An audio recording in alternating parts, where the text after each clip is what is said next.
So, I believe we just got to this location. Jess. She's been at the gates for a few minutes now.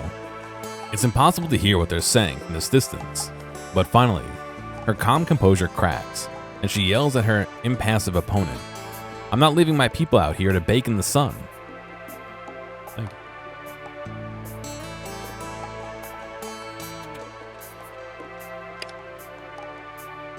you. DJ says something, gesturing at the gates, then heads inside the town with a short, guilty glance at the convoy. As I said, Meriden has had an influx of people seeking aid. You, of all people, know how much it costs to house a population, let alone feed them. The woman Jess is arguing with wears a white jacket with nary a stain or crease. She shields her golden eyes from the sun and pitches her voice to carry to you and anyone else who may have heard of Jess's outburst. When did this game come out? It launched, I believe, April... I want to say 16th, but I could be wrong. Now, let's see. April 10th, okay. Miss Brown, your friends appear to have missed the line over there for t'other siders. I suggest you all get back in that line before I ask my guards to put you there. She spots you and Mick approaching and raises a hand to forestall Jess's response. We have information. We'll trade it for entry. We're not other siders. We're your neighbors. Please, we traveled so far and we're so tired. Fuck the line. Our home was destroyed. We need to get in line. Why is there even a line? I thought Meriden welcomes travelers from all over. We do. The line is for people who wish to reside in Meriden permanently, or at least indefinitely. The two often overlap. Governor Smith, this is all that's left of Brookton. Our town was raided and its inhabitants scattered 3 nights ago. Jess tells me you're harsh, but fair. As Mayor of Brookton, I officially request your aid in retaking and rebuilding our community, starting today. My thoughts? I've kind of been enjoying it. I mean, I enjoyed the demo. So this has been, obviously, a continuation of the demo to some degree. Not a whole lot of fighting so far. But I've also kind of chosen a more pacifist route, so... Or been asked to do a more pacifist route.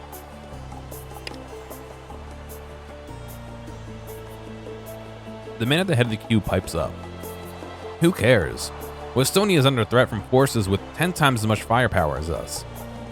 And I've sat in this line for 2 days on the off chance Governor Smith would deign to speak to me.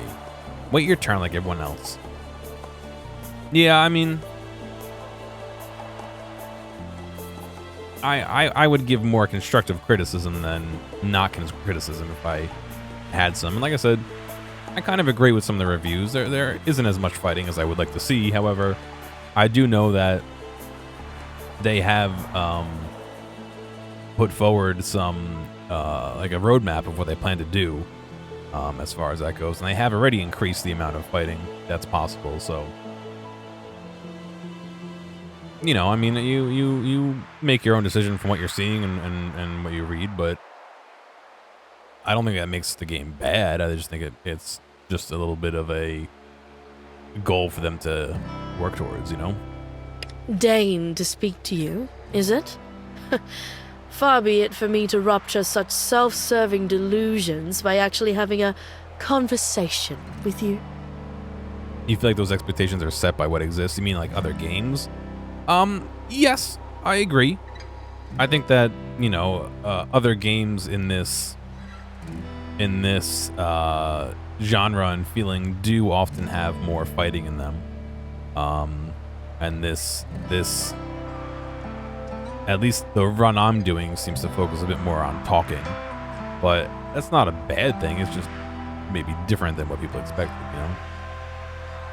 Giving you the option to fight if you want more often might not be a bad thing, which again, they did announce that they are doing some stuff. You can look at their announcement on Steam about what their plans are. So, Governor, he recaptures her attention. We haven't come empty-handed. We've got a specialist in our convoy. We've got specialists, plural, in our convoy. Farmers, medics, a mechanic. You know Med and Ella, scouts from Bali Bali Hall. And old mate here. He gives you a critical look. What the fuck do you do again? Hired gun. Before things went to shit, I'd just become a hired gun for the scouts at Bali Bali Hall. I'm a hired gun ready to do your bidding for some cash. Say nothing. I'm not proving shit to you. We've lost everything. A lot more than you do. Yes, I agree. I think maybe a gunslinger like masochist or something might be a little bit more fighty than a gunslinger humanist, but you know, again, they asked me to play this route, and maybe it's not the one I would have chosen, but it's still interesting to play it out, you know.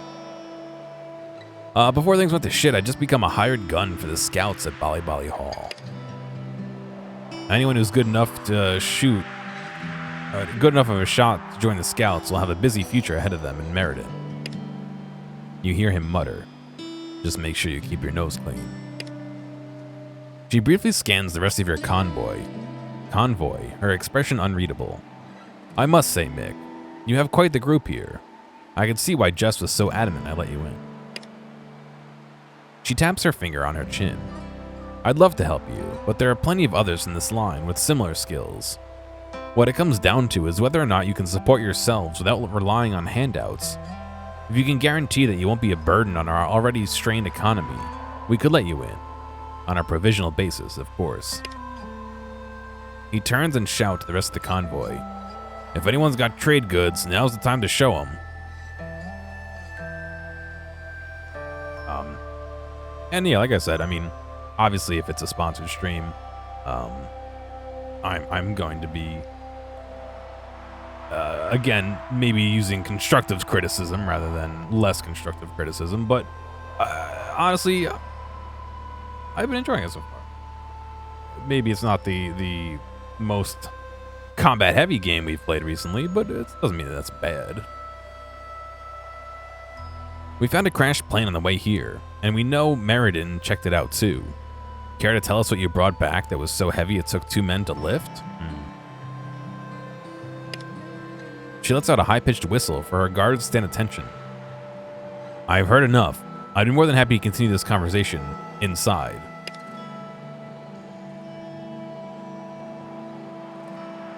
Ella left.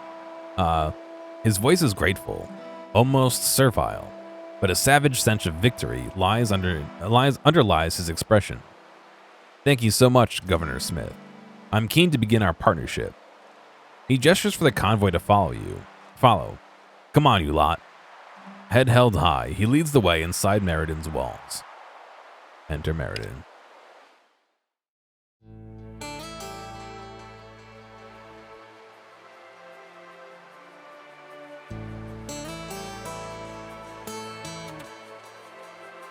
He walks over to you. After everything that's happened, this is the most relaxed you've seen him. Mate, am I glad that's all sorted? I think my hair would have fallen out if we got turned away. You lit a fire under him, bringing up the plane crash. I'm hoping we can use that to our advantage. Here's the deal. I'm going to go try and talk to Governor Smith into helping us retake Brookton. You're welcome to get the lay of the land first. If you could meet me at the Smith house sooner rather than later, I'd appreciate the backup. I'm going to take a look around then. I'll see if I can catch the governor before she gets bogged down in affairs of state. She's got a lot going on right now, but Brookton is a priority. It has to be. He says the last part almost to himself, though the conviction in his voice doesn't make it through the worry on his face. You'll be laughing at how many people need some mongrel taught a lesson or two. That guy's like moonwalking, look at him. Hush now, DJ, or your friends will know that you doubted him. This old man speaks with a twinkle in his eye, leaning on his cane to appraise you from a comfortable distance.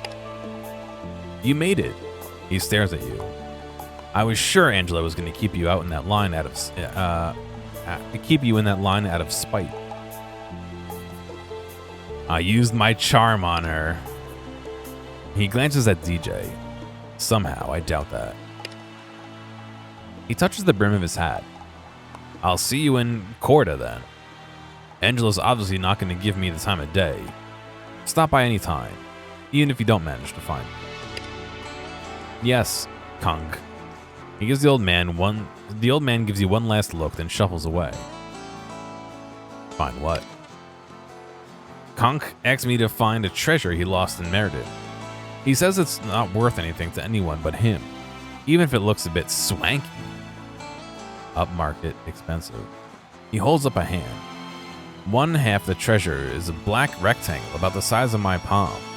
The other is this white plastic rope that slots into the end. Let's see if we can hunt it down. Is that supposed to be Sam? Is it supposed to be like a cell phone? With a charging cable? Sarah. Her frown deepens when she sees you. Yes. What have you got for sale? Will you buy this human leg? Oh, it's a club. Oh, is it a mannequin leg? Oh, it's a mannequin leg. Oh, thank goodness. I thought it was a real leg that I just picked up and put in my inventory. That makes a little bit more sense that it would be a club.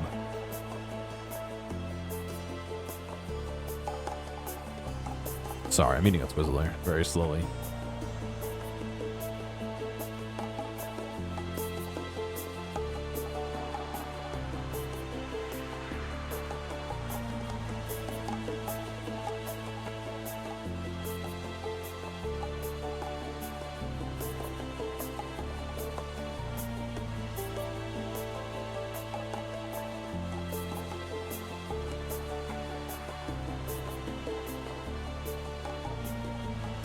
So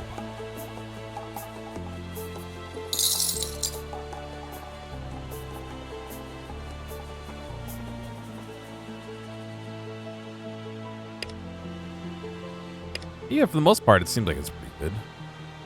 How'd you end up in Brookton? The question seems to age her an additional decade.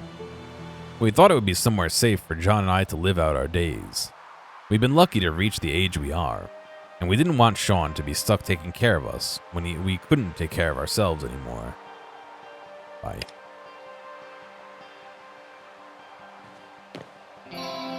I've got to be getting on with. What have you got to trade? A toolbox. Oops.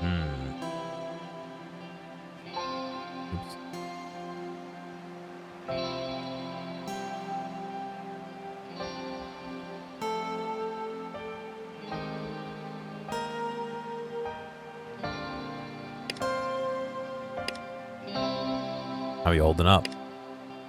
Doing all right. Already had some discussion about helping out on the emu farm. How did you and Sarah meet? I was out looking for a wild jumbuck when I heard music. Not regular sitting around a fire pit strumming on a guitar music, but actual music, in the middle of nowhere.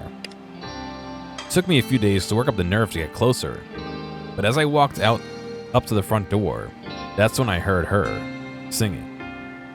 He closed his eyes. It took her longer than a few days to stop pointing a rifle at me, but I just pop back every couple of weeks, bring her some meat or rags. One time I brought a ribbon for her hair. She looked at me and said, "What do I want with that?" Did that until her mother died. Then I proposed. I knew there wouldn't be room in her heart for me until then. As I recall, it was me who said, "I guess I ought to marry you." He chuckles. The last word will always be hers. Knew that the first day I met her too. He smiles fondly at her, and her expression softens. And that's just fine by me. Bye.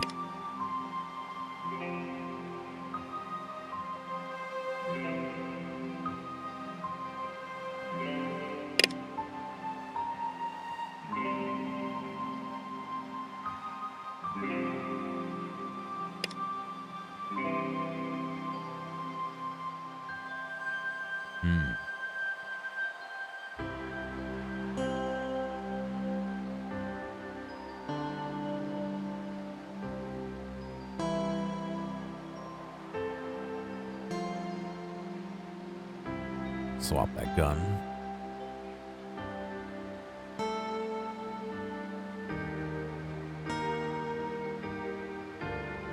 shotgun, maybe. I don't know who I'm gonna have like near me or not, you know what I mean?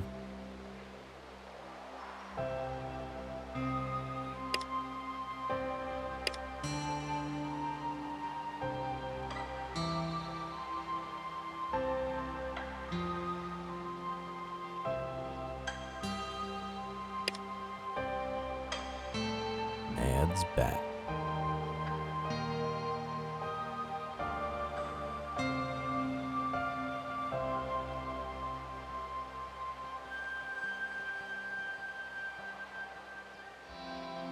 Either that or maybe it's just the mannequin was named Sally. I don't know. It doesn't look like a prosthetic. It looks like it just ends like it's a piece of wood that got sawed off, but who knows?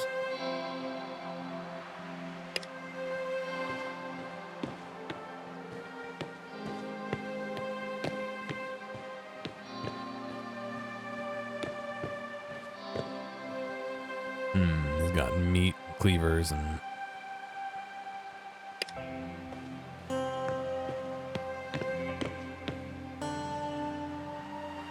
stay out of trouble while you're in Meriden. Town smells like shit. The dump in one direction, Emu Farm in the other. This gaudily dressed gentleman clearly likes to be the center of attention, but he has a kind face and piercing eyes. His voice is like liquid gold, deep, mellow, and rich. Hello there, strangers. My name's Adam Gold, traveling magician, accused charlatan, roving raconteur. R-A-C-O-N-T-E-U-R.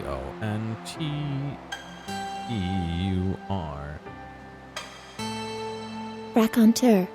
Raconteur. Person who tells anecdotes in a skillful and amusing way. And general entertainer. In other words, I'd like to tell a good story, put on a good show. I'd like to say I'm as entertaining as hell, but a rotten egg or two will convince any sane man that his work is not everyone's cup of tea. He brushes some imaginary lint off his sleeve and finally takes a breath. But I have a trick or two that might be of interest. Step right up, as they used to say. Can I step left up? Can a toucan do the can? Come on up, friend. Uh-oh. He turns to the rest of the small crowd. A round of applause for our brave volunteer. How much does a traveling magician make? As much as anyone else, he shrugs. You may have noticed that entertainment is short on the ground these days. I provide laughs, mystery, and wonder. People will pay for that. Though not, he mutters darkly, as much as they should. Will you attack the crowd? Yeah, I'm not sure about that. Excuse me. That's where the traveling comes in. Once a town has seen enough of magic, once the wallets have run dry, it's time to move on. Give them time to forget. How and why did a stage magician come to Meriden? Meriden's the capital of the West Oz, of course. The beating economic heart, eh? There's some sleazy stops east of here, sure. Sizey stops east of here, sure. Southern Cross and Calgary and all that lot. But for the western bit, you can't beat Meriden. I go where the money is. I stick around, provide some entertainment, keep the people amazed and confounded, and head out before they accuse me of witchcraft. He pauses for thought, which happens more often than I'd like, if I'm being honest. Show me a trick. I was going to wait until the crowd was a bit bigger, but alright, just for you. He dips his right hand into his coat pocket, and it emerges holding a large coin. Watch carefully, mate, and prepare to be amazed. The coin dances across the knuckle of his right hand, while he pulls out a handkerchief with his left. He wipes his brow theatrically, and opens his right hand and drops the coin into his palm. He closes his fist around the coin, and tucks the fabric into the top of his hand. He pulls the handkerchief through his fist, shaking it loose, and opens his palm. There's no coin. Where'd it go, eh? Hang on a tick. He reaches up behind your ear with his left and pulls the coin free. Ta-da! That was pretty good. Wait till you see the next one. Show me another trick. This one will knock your socks off, guaranteed. 3 balls, watch carefully. He pulls 3 red balls from another one of his voluminous pockets and begins juggling. Stage magic is the art of misdirection. I draw your attention to one place while I do the trick with another. Hey, thank you, Mac. Appreciate it. What's that third emote? Good juice? Is that for the activated almond milk? Watch this. He throws a spray of glitter into the air, and as the red balls rise into the glitter, they vanish without a trace. He extends his arms and bows, stuffing his hands into his pockets. He sniffles a bit and dabs his nose with a handkerchief he used for the first trick. Oh, goop juice. Oh. Well, all right. That could also be what comes out of activated almonds. We don't know.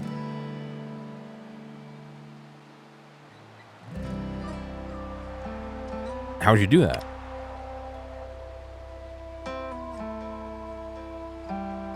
He smiles enigmatically. A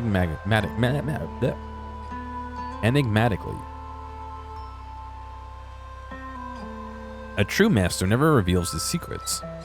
Perhaps someday you'll figure it out. Yeah, I'm doing all right.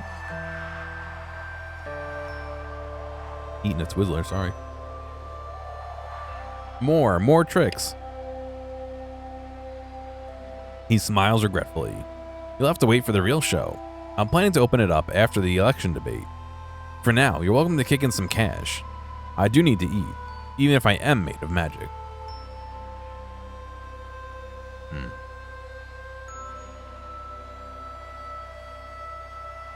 Sure. You deserve to make a living with the skills you have. Here's $5. He beams. An appreciative audience. Ta, mate. Well, I gotta keep prepping. Unless you need something else? Bye. Have a magical day. Hopefully you're doing alright too, yeah?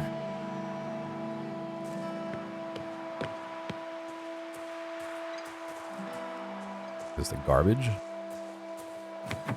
Yeah. Radio parts.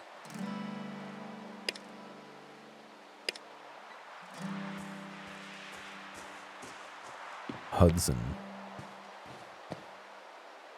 When I be able to afford a whole steak one day, just once. I just stepped on top of somebody. Wilkins. The young man at the cart looks like a veteran of countless scrapes. Or scrapes? Scars up and down his arms and around his face. Missing teeth, bad tattoos, the works. He summons a hideous smile as you approach. Yeah, I guess I kind of feel that too. Good day, mate. Wilkins the name. Food's the game. Hungry? You've come to the right place. What's your pleasure? What have you got in stock? He starts ticking off a list on his fingers. Fairy bread with boiled honey ants. Chalky bicky, only it hasn't got actual chalk in it. Fresh made yeasty spread from Holly's kettle. Anzac bickies. Roo steak. Camel milk. Some dog. Isn't fairy bread that sprinkles on toast or whatever?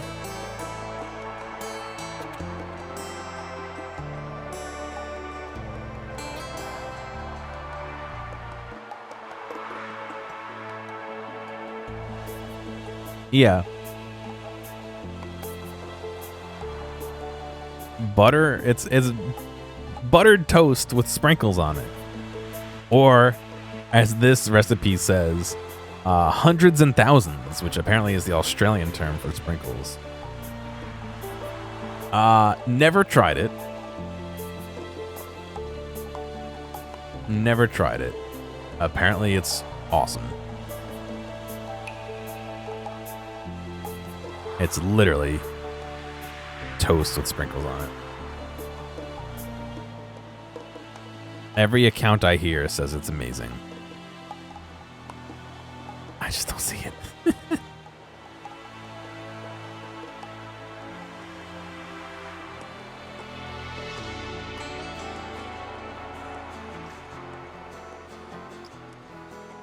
How do I make fairy bread?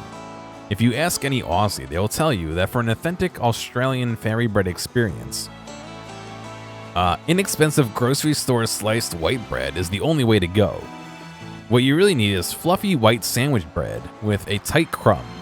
Avoid sourdough or artisan loaves with a larger crumb or too much flavor. You want the butter and sprinkles to shine.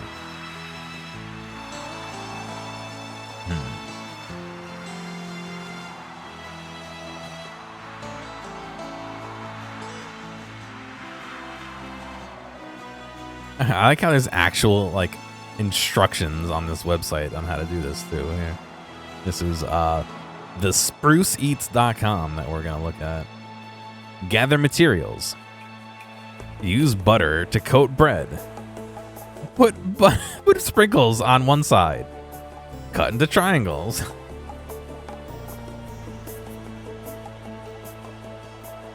I don't know. Like I said, never tried it. I'm sure it tastes like toast with some sugar on it. I mean, toast, like cinnamon sugar toast is great. I can only imagine this is good too. It's just not any cinnamon in it. He scratches his head. Carrots. Can't forget the carrots. And then something else. I don't remember what it was. I'll take the something else. Yeah, okay. Don't be a smartass, mate. Tip of me tongue. Gonna drive me mad until I remember it. Oh, speaking of. I was driving home from work yesterday, and I could not remember the name of the song. Not only could I not remember the name of the song, I couldn't remember how it went. I couldn't, like, I would catch, like, a snippet of it, but, like, in my mind, but, like, I couldn't. Oh, I want to watch this later. Hang on. I gotta make sure I watch it. So go to my history to watch it. I could not remember the name of it. I could not remember how it went, and I felt like the worst. Like, I don't know. It was Still the One by Orleans, because there's a bass vocal part in that sounds pretty sick. But I just couldn't remember. Then when I was going to bed last night, I was like, ugh. And so I went and looked it up so I remember it in the morning. All right, let's trade, buddy.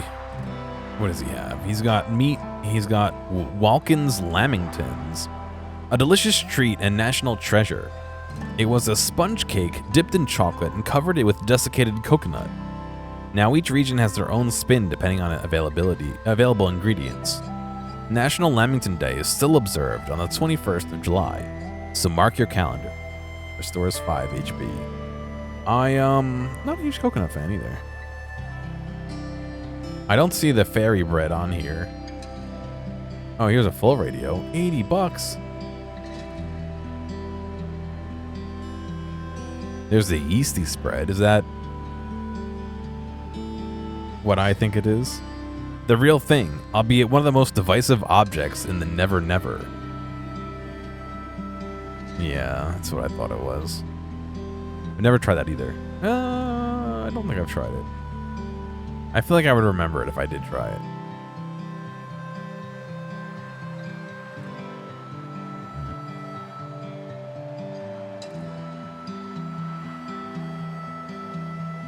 I traded radio parts for a shovel.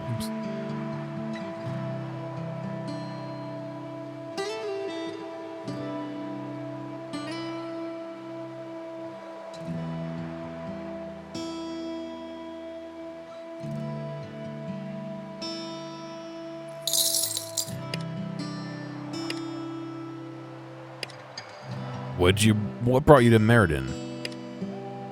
Town full of rich, well-bred folks? Big old gates surrounding the town? Merchandise that gets guarded by people on camels? With guns?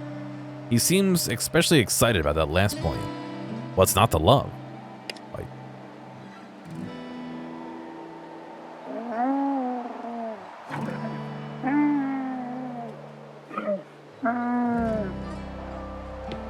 Yeah, that's what the description said. Not a huge coconut fan, to be honest. Bank's closed for now, mate. Probably best if you didn't loiter around. I'd hate to get all suspicious on you.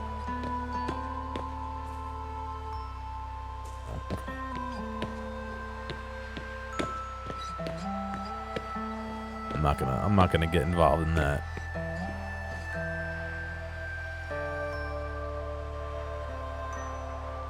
Alright, we can't trade him.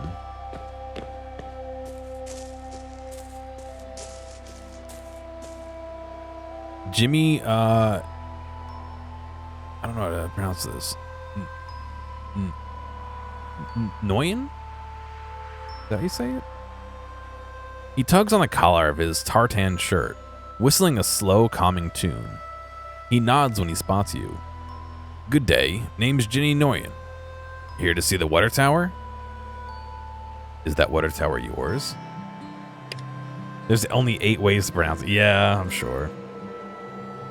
It's a part of my lineage, but it belongs to Meriden. It was built a long time ago, but it's been at least 15 years since it's seen any action. Bye. So can I actually, like, go up here, though? No.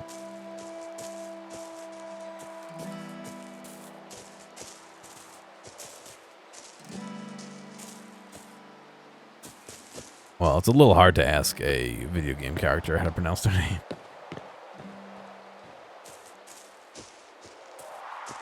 Shovel over here and a stranger. The slender, mousy-haired woman stares with venomous hatred at the shovel at her feet, nursing her hand. She's muttering to herself. Why do they put me out here? What's the point? Is this punishment for... She breaks off as she sees you.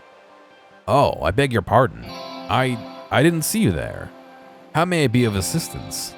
These last words are bitten off and mechanical, spoken as if by a hated rote.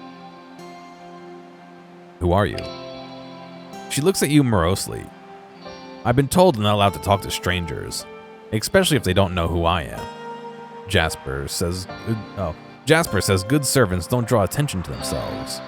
She doesn't turn away, though. She's obviously hoping you know who she is. Is your name Giromatic? Is your name Lisa?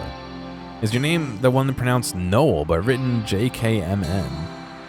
Is your name Madiglia?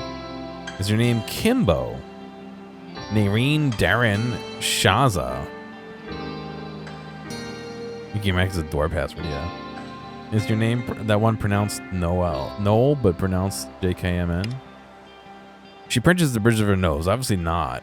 Is it Shaza? What? No. Kimbo? No. She sighs and crosses her arms. Quit it, all right? You're not going to guess. And I'm going to be in trouble if you keep hanging around. Just come back when you actually know my name, okay?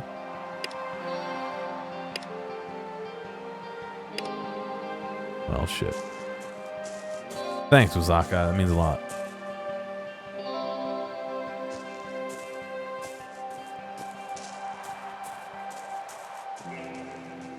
How you doing, Uzaka?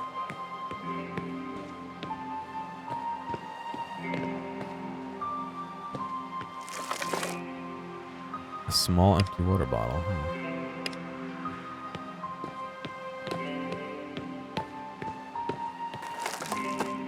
More junk.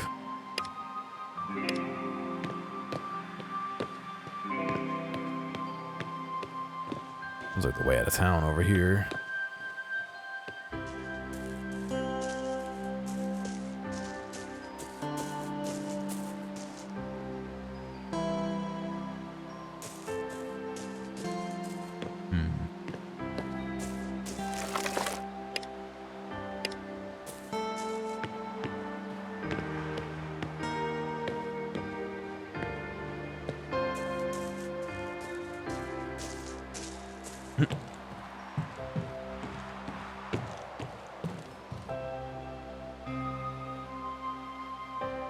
This well-dressed woman smiles easily, but there's a shrewdness in her eyes that belies her friendly welcome. A hint of redness around her eyes and nose suggests that she's not above sampling her own wares while on the job. Welcome to the Flaming Gala, mate. I'm Holly Bell, and I'll be your host, mainly because I'm the manager and sole employee. A couple of house rules before I take your order. First, no credit, no tab, no exceptions. Even the governor doesn't drink for free. Second, keep the politics at a minimum. This place is neutral. No fights, no fuckery. Clear? No credits, no fights, no fuckery. Got it. Great. What do you have then? Got anything to trade? It's like Fallout 1. To a degree, yeah. There's some things that are similar to Fallout.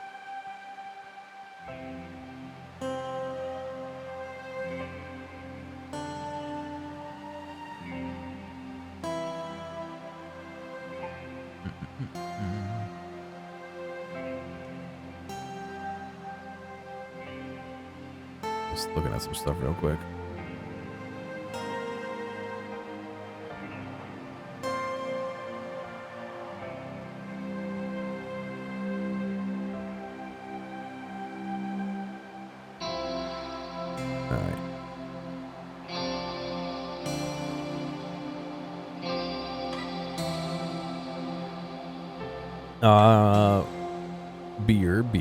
Beer. Chicken parm?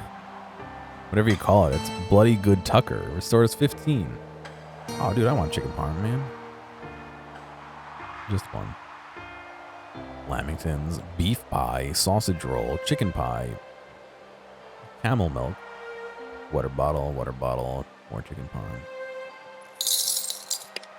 I'll pay cash for the chicken parm. What have you got? Well, we've got some local beers, which aren't too bad.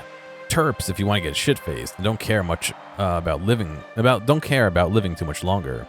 Fermented tea, which is better than it sounds.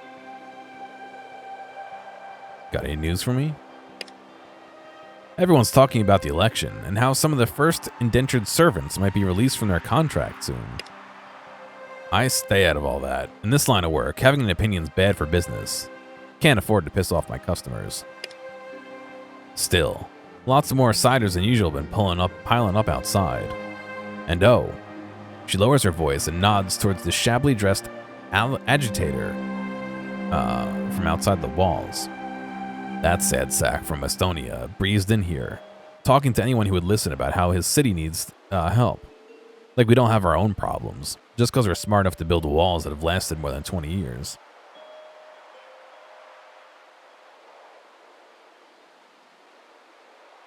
Working here, what do you do for fun? She laughs. This is what I do for fun. Everyone in town comes here and I get to make them laugh, and they go home happier than when they came in. If I'm lucky, I'll do this till I die. Why'd you call this the Flaming Gala? Legend has it, a gala got dunked in terps and flew too near a candle, burned the original pub down. She nods sagely at you. You're not sure if she's having a go or not. How did you come up with those rules you mentioned? Too many barter crews came through and skipping their bills and cleaning up after bar fights. You may have noticed there's not a lot of glass factories around these days, so I have to reuse everything I can. Why are there more ciders than normal? From what I hear, raiders, like the ones that took out your lot, are popping up all over the place. There's droughts, storms, mutants. It's a real shit show. People need security if they're going to do more than survive. I met the Westonia rep outside the walls. Real charmer. From what I hear, his town got a threat. The "you're with us or against us" type. He wants Meriden help to fight them off. She shrugs. I don't know that we've got the manpower to do anything, or the will to even help if we could. I thank God every day that I'm not in charge of more than a few drunks and figuring out which kettles got the least dents for my next batch of beer.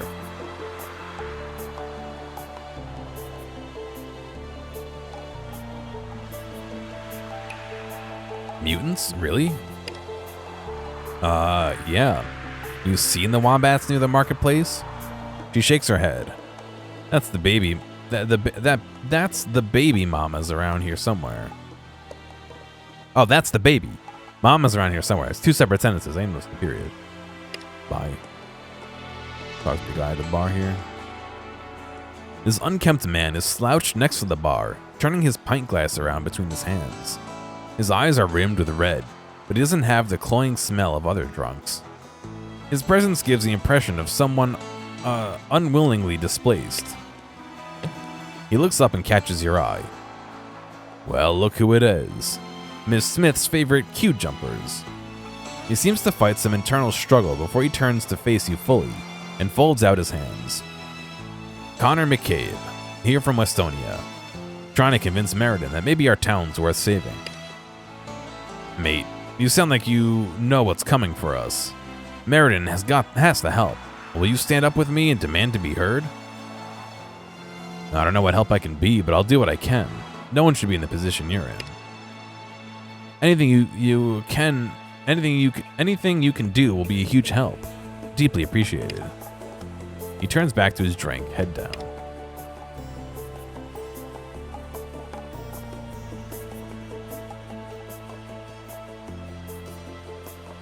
Alright, let's keep walking here.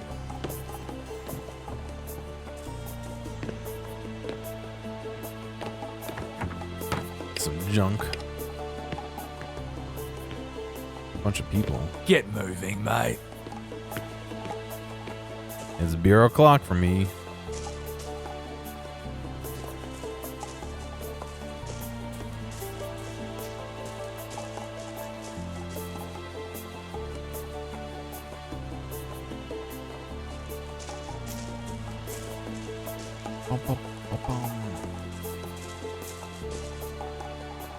The slim man is surrounded by a welter of beer bottles, and he waves another one around to punctuate his words. Sounds like he's had a gutful and has worked up a head of steam. Well, who are you and what do you want from me, you blowin'? Newcomer. No need to be hostile, mate. He smirks. Mate, I've worked for Governor Smith for years. I'm good friends with the owners of this pub, and I help keep the peace in Meriden. You're some trash that blew in off the road. I'm gonna ask if you could, please, politely fuck off. For real, I'm drinking here. He turns away from you, his eyes scanning the beer garden for abandoned drinks. Never mind, I'll leave you to it. Yeah, alright. He looks around the beer garden and then back down to his glass. No, I haven't met any goals yet. This guy here, maybe? No. Rich Craigie. His face is painted with dirt, accentuating his hollow cheeks and tired eyes. Name's Rich Craigie, mate. What brings you here? Trade. Oh, he's got a yellow safety vest. Manure. Empty bucket, shears, scrap, red kangaroo meat, red kangaroo pelts, regular meat.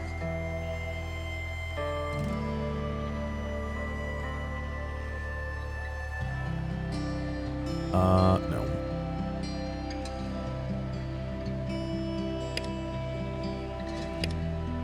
What's it like being an indentured servant? He breaks out into a fit of laughter. Bloody terrible.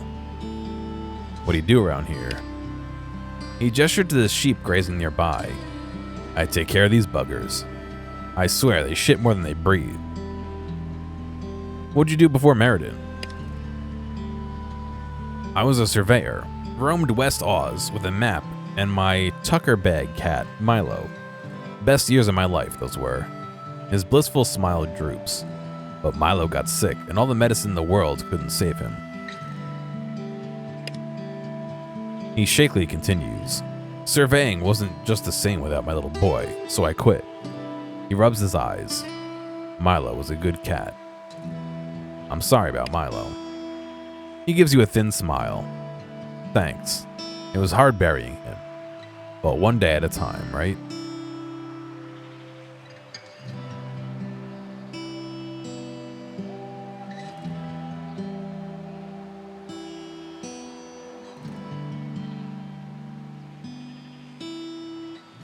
Got a little bit of an itchy back.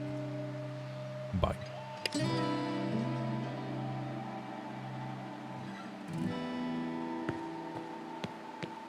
This town's huge, though.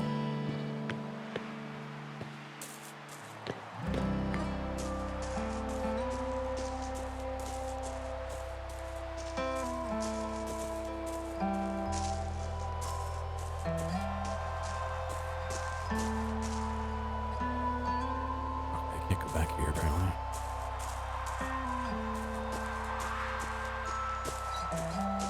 This one's big enough for a game of cricket. Big dish. This is out of town, okay.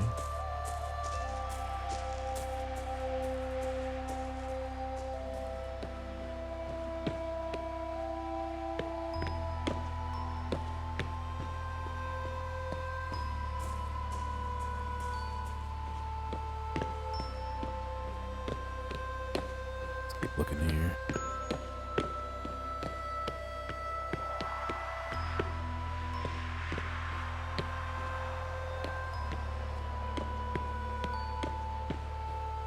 Got an ad starting up in a second here. FYI.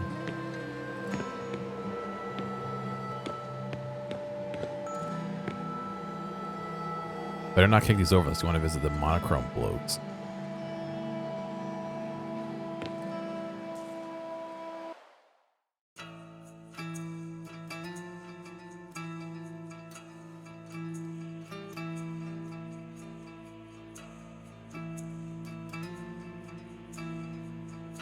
You step into what feels like a temporary lull in battle.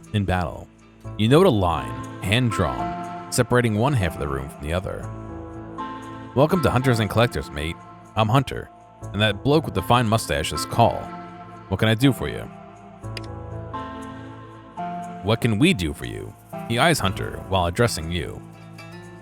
We've both got plenty of work for you.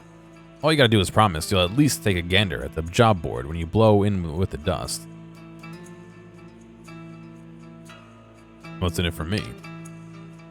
Money for getting shit done. Good cardio for all the running around you'll be doing. And a sweet reputation here in Meriden. You got it. Fantastic. He leans towards you. Just between you and me. My job's are official Surveyors Guild business. Far more engaging than the mindless poaching gigs my friend over there offers. Oh, I see. They're different types. You want mindless? Go clean one of your bloody CDs. They scowl at each other. They break eye contact and focus on you. Anyway, I have something you can get stuck onto. Quick smart. He gestures to a row of hunting rifles behind him. I rent out these bad boys to help newcomers save up for their own. But some dags, an uncool or unpopular person, literally poo stuck to a sheep's bum, also see Darrow, who call themselves the Mason Gang, are avoiding me because their loan is up. I want you to head over to Flaming Gala and bring back my guns and the casings from any bullets they've wasted. You'll need to talk to Ian Mason and the mercs he leads. They're called Sultina, Riggy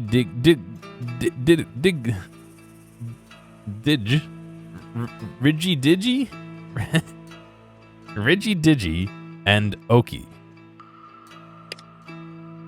Good luck and Godspeed. Various posters and bits of papers have been tacked here for any willing and able bounty hunter to take on. The bounty poster for the Ripper has been seen better days. The sketches are faded, but you can make out a large pendant. The poster itself has got to be 20 years old. Must be one hell of a grudge for a hunter to leave it still tacked up. Ta Muchley. Reuben. Thanks for helping me make it back to town, mate.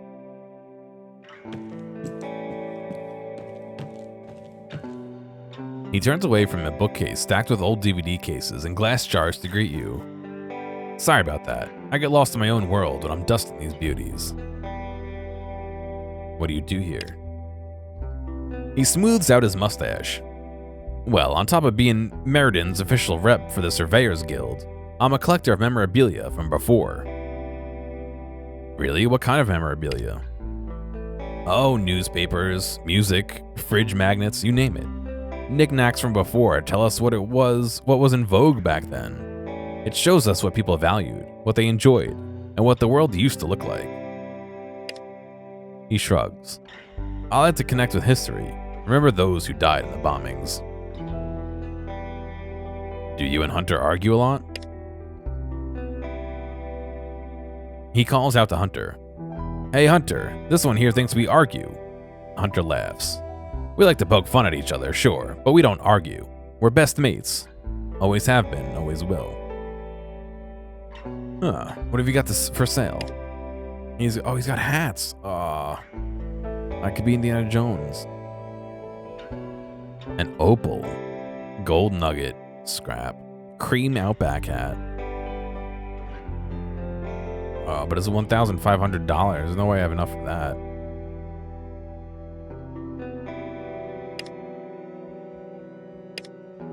Bye.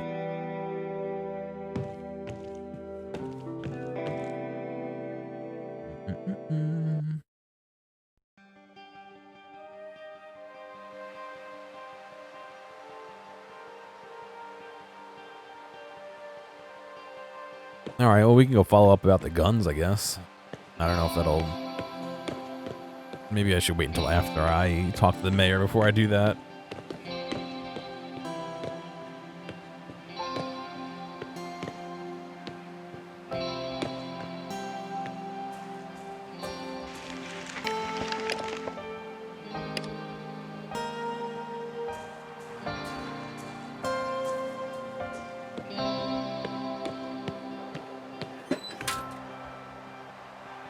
Ah, some bag of dollars.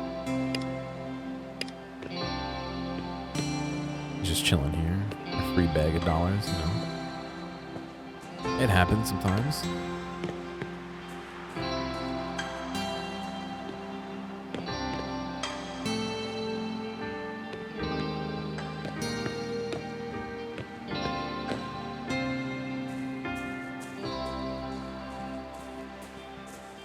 What is it?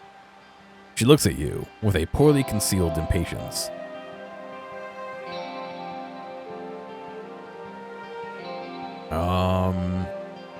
What do you think makes someone a good leader? Her answer is immediate. Strength. You're about as far off the market as possible to be with that one, mate. Oof. What are you gonna do now that Brookton's gone? Same thing we've always done. Protect the people who pay us. We're not done being scouts because a place we protected got wiped off the map. Nah, Elle, you gotta spin it. Brookton got wiped out because we weren't there. Yeah. Do you think the people who stayed behind will be safe at Bali Bali Hall? Should be, if they stay smart and keep their heads down. We should repair the radio, but get them back on the air in case they need us. So tell me about yourself. Yeah, nah. How you holding up? Yeah, well, she glances at her sister. I've been better. Bye. Bye. Hey, you good? She looks you up and down. What do you think makes a good leader? It's someone people want to follow, isn't it? If you've got what they want, they'll do what you want. Simple. You care too much about what other people think, and not about what they want. Big difference. How are you and Ella doing? Going along great. She even lets me pay her out a bit without getting mean. So tell me about yourself. She snorts. Me? I'm a bloody open book. I like fighting and drinking and fucking, and I don't really care who with. Some people don't like that. I don't care. Give me a free pint and a swag, and I'm yours. You could have a few more standards, you know. But then I'd be fucking perfect, and then you'd have nothing to complain about. Ella turns her laugh into a cough. How are you holding up? She rolls her eyes. Fuck off. That's how I'm doing. Fuck.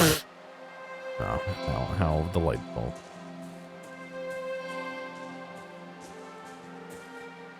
Jess and Sean and DJ. She looks up from some bit of accounting or stockade. What's on your mind? So tell me about yourself. Small town girl dreams of moving to the Big Smoke. Sees her home gets burned to ash. Now she wakes up at night knowing what the Big Smoke actually was like. She smiles briefly. I got it better than most. My life was already half on the camel cart. More if I'm honest. So he didn't have much to lose. Sean. She hesitates, glancing up at him. You don't like the change, do you, love? I most definitely do not. So yeah, that's been rough. What do you think makes someone a good leader? She frowns. Compassion. It's one of the reasons you and I get along so well. She gives you a warm smile. How are you holding up? Just doing what I always do. She gives you a look that's meant to convey some meaning you don't quite understand. Bye. Keep your compass handy. Sean, you did right by us back in Brookton. Don't think we're gonna forget it. What do you think makes someone a good leader? Doing what's right. For everyone. Not just whoever you're with at the time. You could stand to be a bit more rational in your decision making. Not a criticism, just an observation. He shifts uncomfortably. Oh yeah, alright. So tell me about yourself. It's a bit of a long one. I grew up in Brookton, but Mom and I used to travel around a lot. A good doctor's always in demand, and there's lots of small places that barely have clean water. I got to see a lot of the countryside, but then he got shot. Sean falls into grateful silence. Mom got him back to Brookton, but everyone else got killed. Aunts, uncles, cousins, all gone.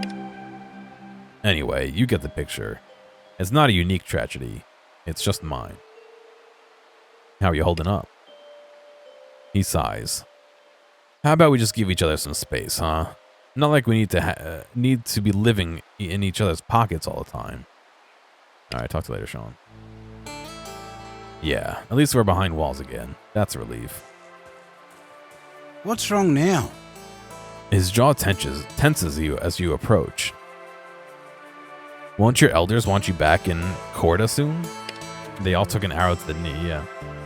I still haven't found out what Conk asked me to find. Until then, he won't mind me staying away. He knows I've got a life to lead. So what do you think makes someone a good leader?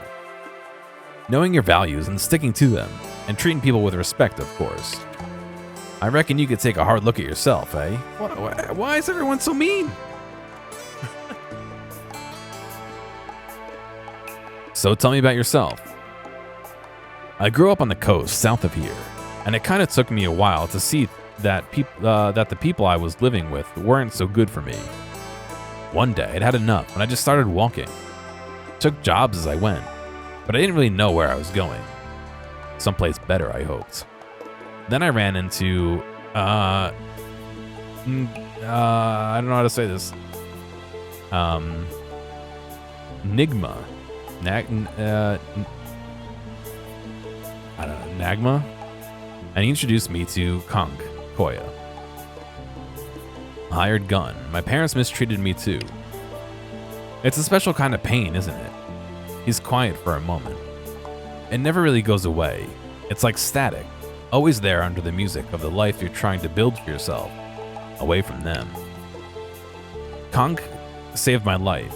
He taught me the value of community, and he showed me that if someone cares about you, really cares, they do it with more than just words. Even the way he drinks the cups of tea I make him helps to warm my heart. How you holding up? He scoffs. Like you give us stuff. Do us both a favor, don't pretend we're mates, alright? Borda. Bye. Bye.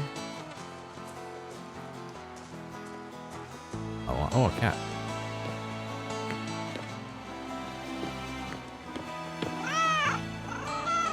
Oh, you can pet him.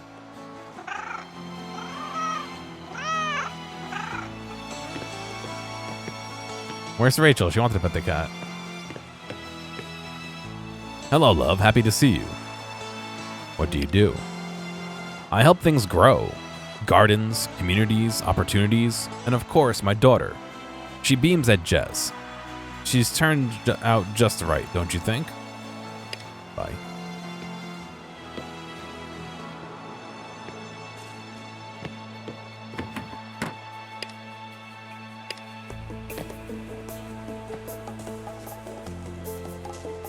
Oh, what's that? That thing popped out of... That thing's popping out cubipoos the size of hand grenades.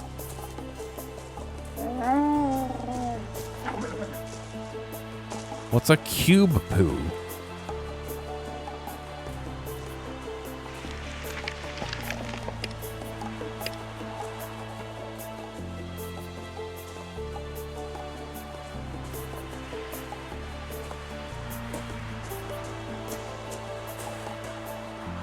But why are they shitting cube? That's not how things work.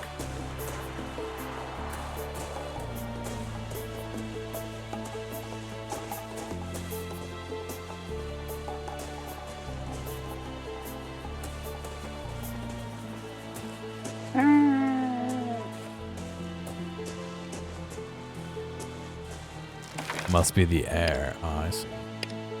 The air makes their poop into cubes.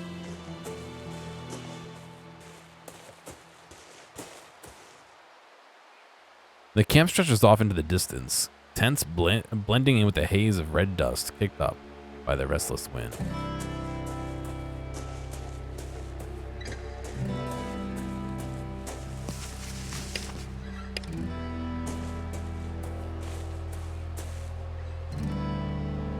Daisy's paper, pens, pencils, permanent marker.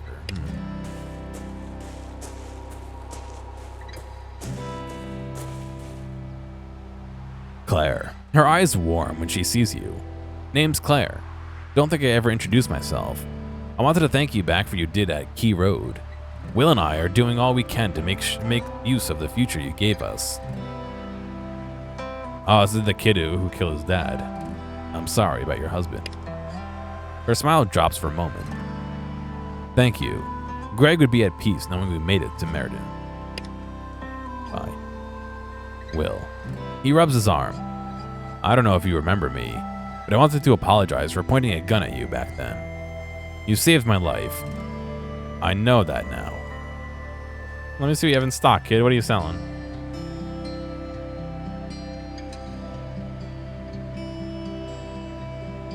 Brown canvas vest.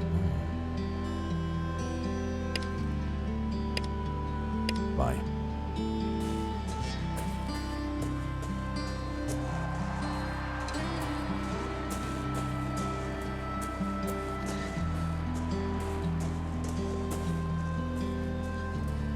All right.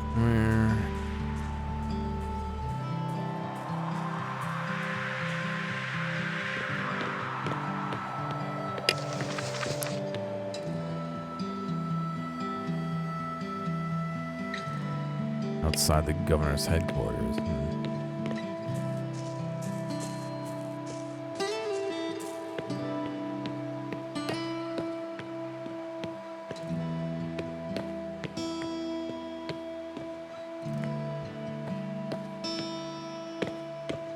Oh, there they are. Now let me do the other thing first.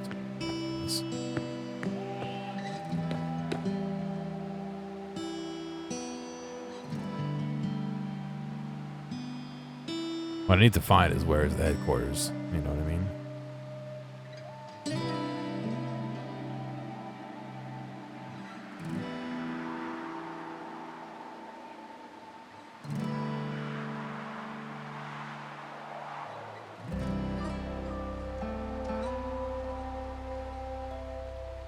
I don't actually know.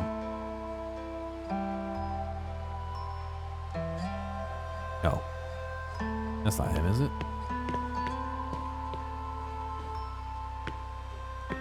Oh, it's right here. And I'm telling you, Governor Smith, if we don't retake Brookton fast, there'll be nothing left there for either of us. He and the governor sound like they're a long ways from wrapping up.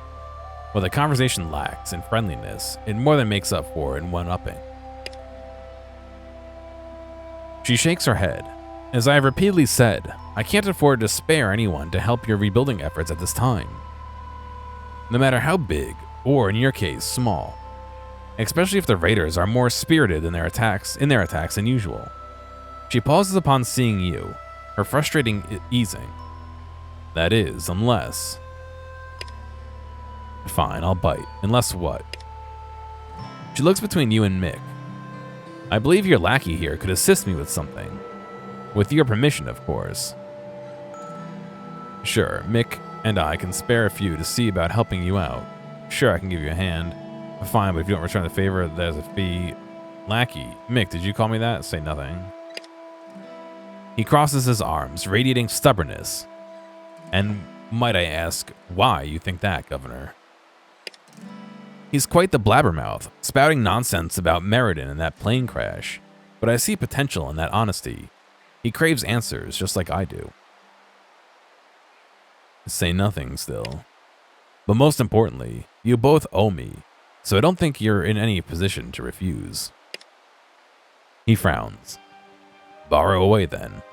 Just remember there are lives at stake. My people can help Meriden survive the next raider onslaught, provided Brookton becomes your priority. He locks eyes with Angela. You may think you're safe behind your walls, but if you believe only one thing, believe that you are not prepared for what's headed your way. No one who hasn't seen it could be. She gives the barest of nods. Great, I'll touch base with you later, Mick. She beckons to you. Now let's discuss your future out of this damn heat. I'm ready to see what other skills you may be hiding underneath that unassuming exterior. She heads inside without waiting to see if you plan to follow.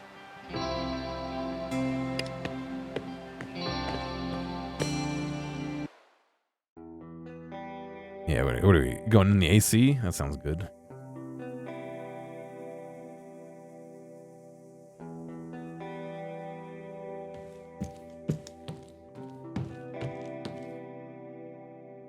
Remnants of a life lived in these offices have accrued here, like driftwood along a shoreline. Look at the top shelf. There's some abandoned before currency, a daddy longlegs that begins its tantrum dance when you breathe, when your breath shivers the strands of its web. Check the middle shelf. Around metal spheres sits atop a stack of dusty books. The bronze coating is layered with intricate images of creatures and architecture you've never seen before. In one panel, a kaleidoscope screen of pink and blue shimmers faintly. Check the bottom shelf. A reflective black rectangle about the length of your hand is perfectly centered in the aging wood.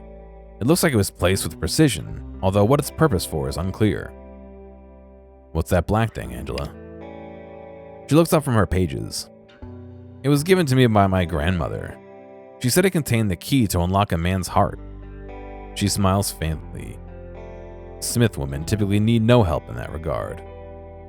Can I have that black rectangle? She gives you a thin smile. Perhaps I could be persuaded to part with it. Let's find out together.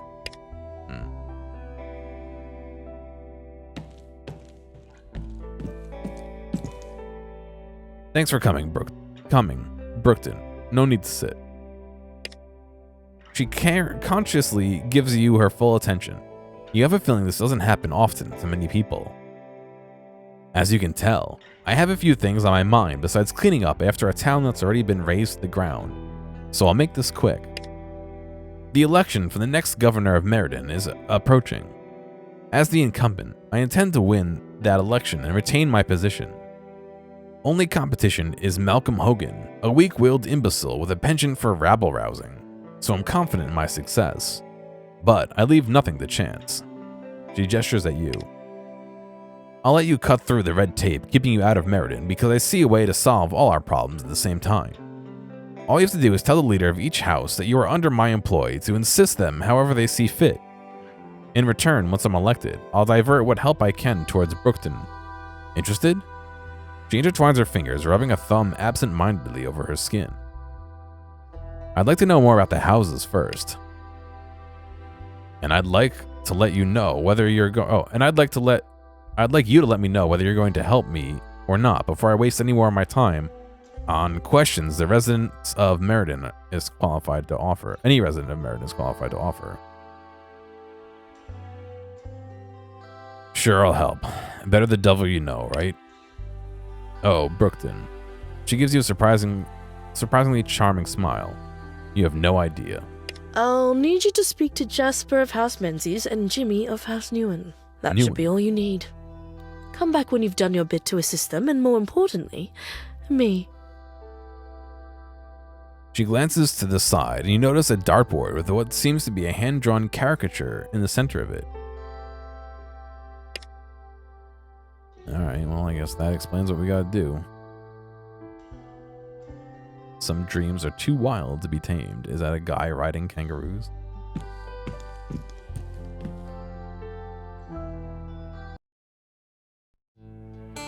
Yo, Newen, was it?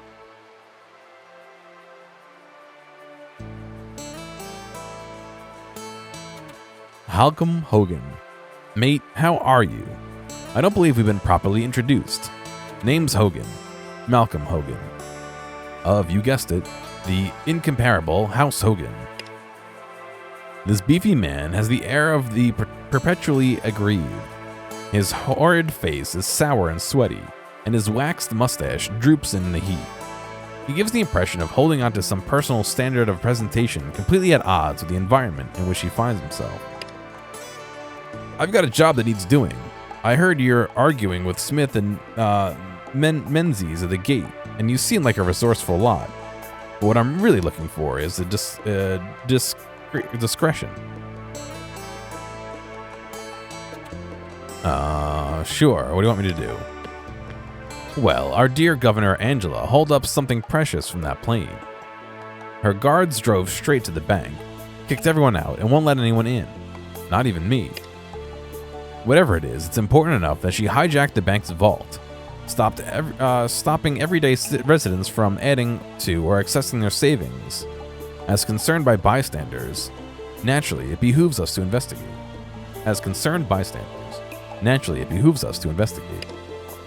Find out what her secret is, and when I'm elected governor, I'll see what I can do about getting your lot settled into Meriden.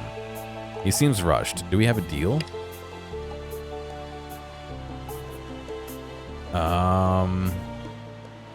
Angela seems mean as cat's piss. I don't want to cross her. Mate, she may not be governor for that much longer.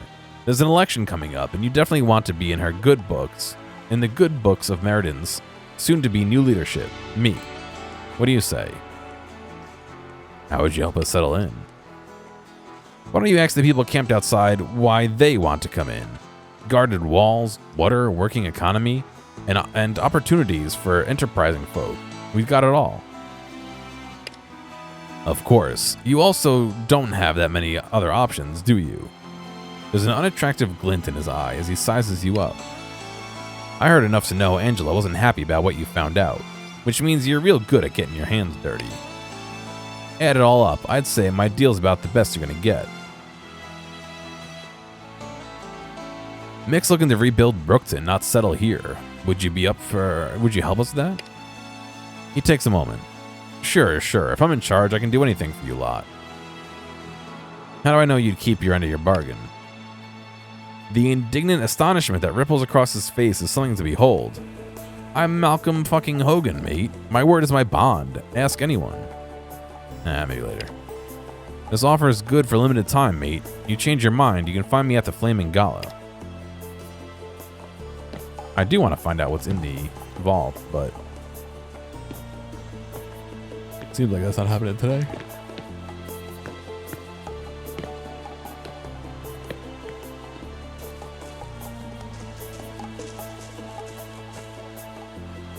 He winks. Hey there, stranger. Bye. Is that not the person I'm supposed to talk to?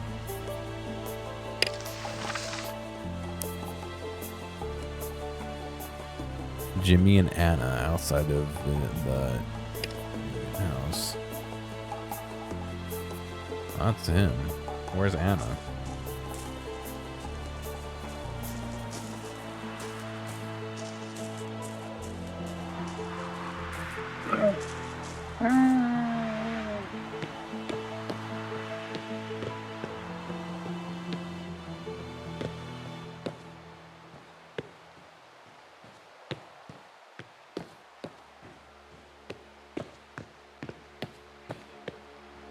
I don't remember where Anna was. I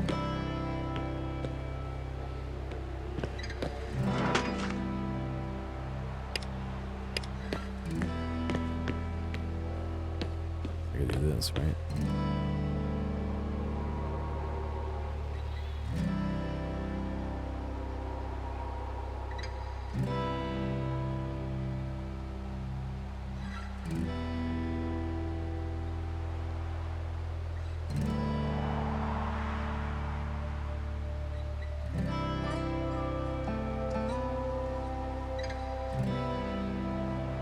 That's Alana, that's not Anna.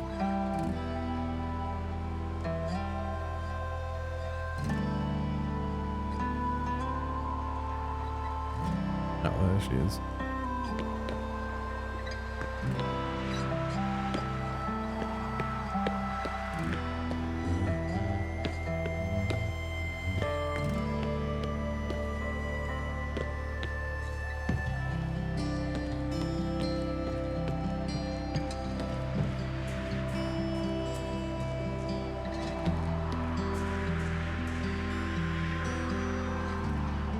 She looks around the marketplace anxiously.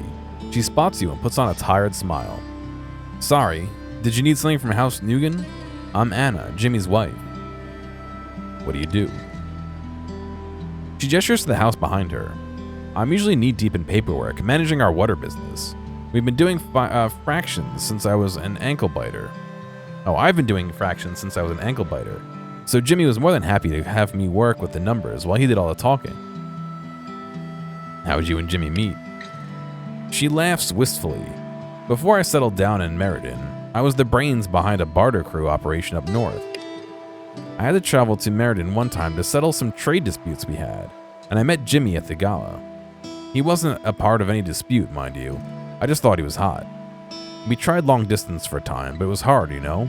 So I moved on down to Meriden to keep our business in check and become a wife. She beams. I'm here on Angela's behalf to help you with anything you may need. She peers around, looking for something. Yes, I could use your help. Jimmy's disappeared. Again. And I need him back at the house as soon as possible because... She catches herself. Look, just find him and tell him to come home, okay? Please? He's at the water tower.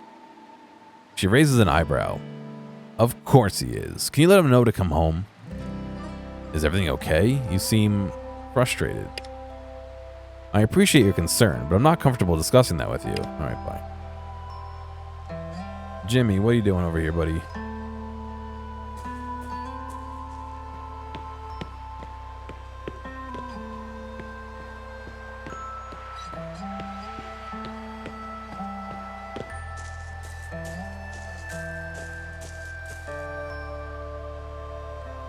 What can I do for you? You seem tense. Are you and Anna going through a rough patch? No, I love her. I love her a lot. It's just... He sighs, pushing his hat onto his head. I want to have a baby with Anna. Christ, I want to have a lot of babies with her. But this water business just takes up all my time. So I come up here to think. He wraps the beam of the water tower.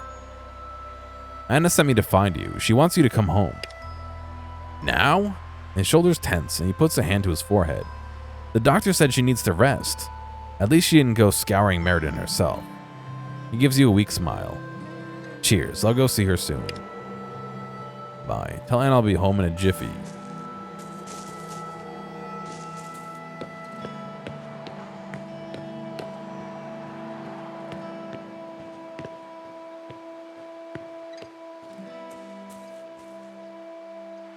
Jimmy's on his way home. Relief blossoms on her face. Thank you. And please thank Angela for me too.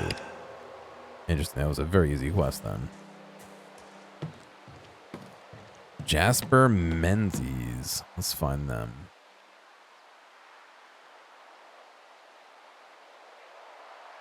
I probably should be looking for them while I was navigating this, but oh well.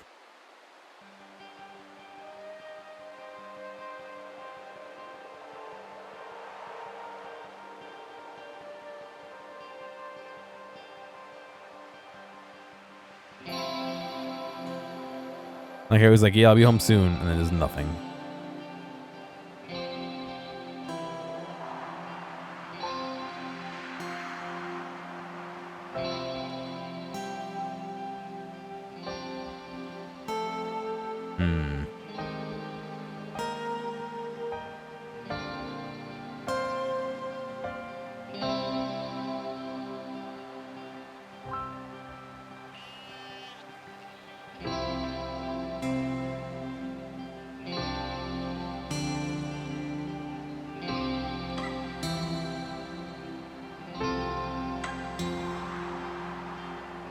I don't actually see a house with their name on it.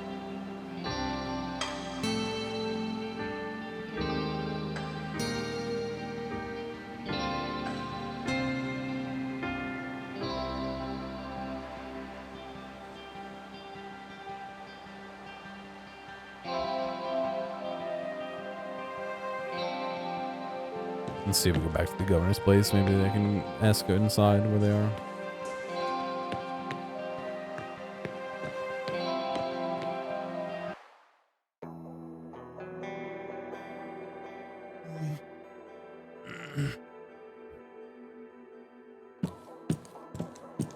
You look like you have something urgent on your mind. What is it? What else can you tell me about Meriden? I've told you exactly what you need to know. Anything else, you'll need to ask someone else, as I said. I'm very busy. Do enjoy our beautiful city. Excuse me. Excuse me. I would like to find this last person before I finish for the day.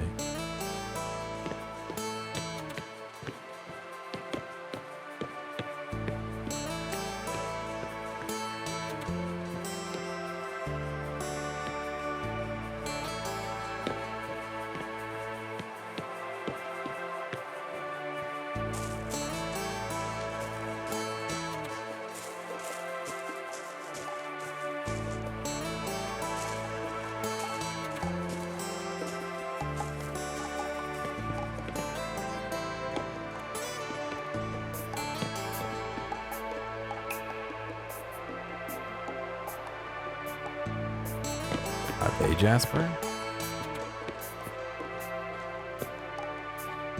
I would think not, but I mean, I explicitly asked them.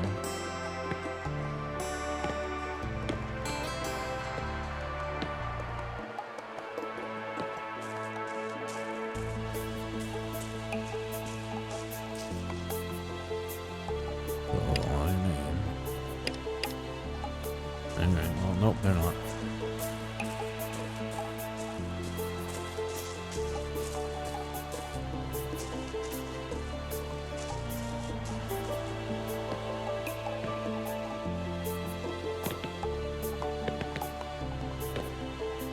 Oh, we left finally.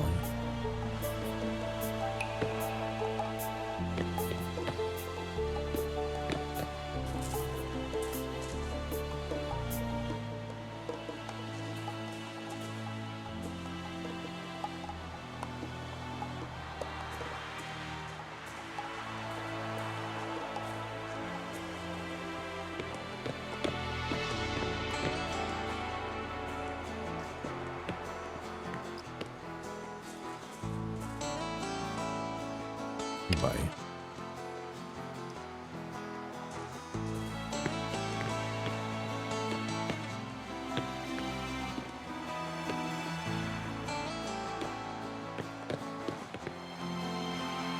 Yeah, I don't know what this place is.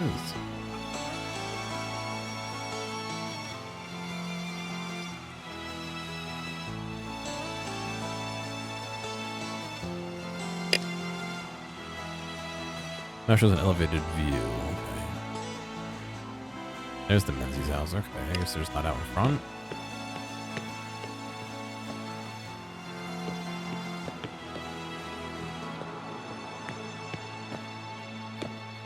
Oh, it does say inside, not outside. Okay, all right. That's all right. Menzies house. Oh, yes.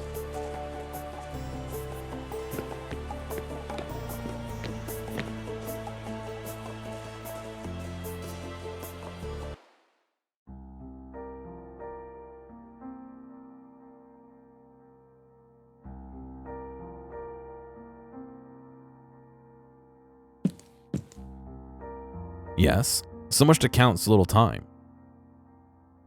You seem a little stressed. This isn't easy, you know. Why doesn't anybody in this town keep records of anything? Well, besides me. She shuffles some papers on her desk. Without any official documentation, how am I supposed to forecast weather? Whether we should raise interest rates or indentured servant debt, or lower them. People are going to be angry either way, so we need to make sure the decision is worth the time I'll spend defending it. What's an indentured servant? An indentured servant is someone who has committed crimes against Meriden's populace and has been sentenced to pay back a specific debt through labor. I pride myself in managing the Ditos and their debts, just like my grandmother did with their initial generation of Ditos. Detos? What do you mean by the initial generation of Ditos? She looks at you thoughtfully. The first generation of Ditos were people who breached Meriden's walls. We fended off the attack and took the survivors hostage. We put up notices demanding a ransom and sent our people to the closest settlements with the same information. But when it became clear no one was coming to rescue them, we put them to work. They had children. Their children had children, and slowly but surely they repaid their debt to our fine society. She smiles at a fond memory. Some Detos have even earned their freedom. They stand as an inspiration to us all. I'm here on Angela's behalf to help you with anything you may need. Her laugh is stilted and unpracticed. Oh, Governor Smith, you vile being. She steeples her fingers. Numbat, an indentured servant of mine, is currently reporting less than stellar performance, that's what their name is, on her latest job near the train carts. I wish to amend this, but I don't have time to go around in circles with her, so I want you to motivate her by relaying this message. The principle is simple, but errors have the tendency to compound. Isn't that interesting? Now run along, little messenger bird, and come back when you're done. All right.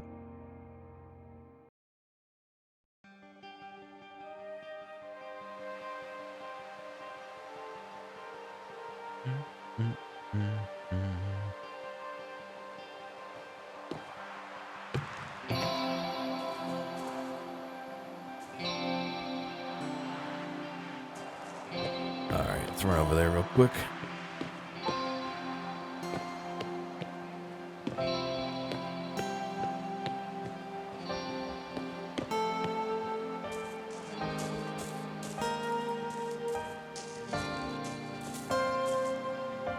She's still staring at her tools. She startles when you speak. Are you Numbat? She smiles, but it doesn't reach her eyes. Oh good. By Jasper's rules, I'm allowed to talk to you. Yes, I'm Maya Kimmins, also known as the Numbat. Like an accountant, but some clever bugger came up with a nickname for the role.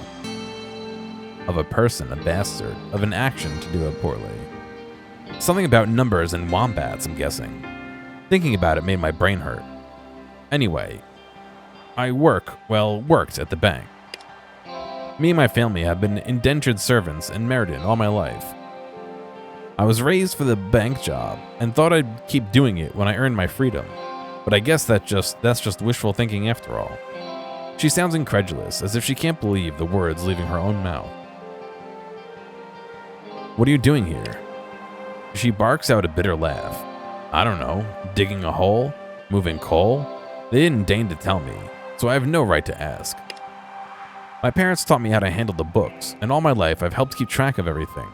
Everything that goes in and out of the bank. I catch cheaters, I stop fraud, I make sure all the businesses keep working. But now I guess I'm shoveling shit. She rubs at her injured hand. You've been a servant all your life? Uh-huh. My parents were criminals. My parents were caught, and my parents were indentured to pay back the debt to society. Better than being exiled? Maybe. All I know is I never had a choice. I was born into it. My parents at least taught me to do sums, and they promised they'd be able to that I'd be able to work my way to freedom. If only they could see me now. She laughs bitterly. They genuinely believe the system was fair. How much longer till you earn your freedom? I reckon I only have a couple of years left, but I overheard Miss Smith and Miss Menzies talking. She grinds her teeth until her jaw cracks. They said it would be inconvenient for them to lose their workforce. And just as I got close to paying off my parents' debt, suddenly I'm here doing work I'm not suited for. Miss Menzies has already said that my work ethic has stooped drastically. Her shoulders likewise drop. I've tried to give her a piece of my mind, and now I'm barred from talking to her. I've kept the leisure, you know. She speaks urgently but quietly. All my salary and expenses? I bet it'd be gone by the time I got back to the vault, if I ever do. She blinks away fresh tears. Jasper Menzies wants me to bring you an interesting message. The principle is simple, but errors have the tendency to compound? She stares at you for several seconds. Miss Menzies can't even make the time to threaten me to my face? I'd quit if I was allowed. And if I wasn't punishable by, and if it wasn't punishable by, death. Well, thanks for telling me, I guess. I'll work so much harder now. For some reason? Numbat squints and gives possibly the fakest smile you've ever seen. What did Jasper's message mean? Oh, just as she's threatening to apply compound interest rather than simple interest to my indentured servant debt if I don't magically get better at manual labor. Great, as if it wasn't all some big farce already. Bye. Oh, you're back. I just couldn't stay away. She frowns. Is there anything you could do for you? No. No.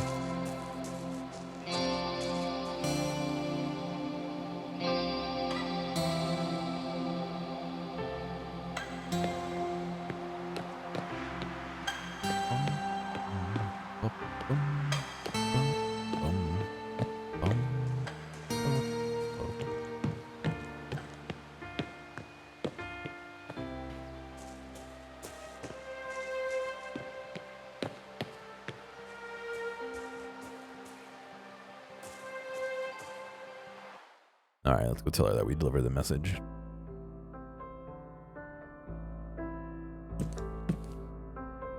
Yes, so much to count. It's a little time. Numbat wasn't happy with your message.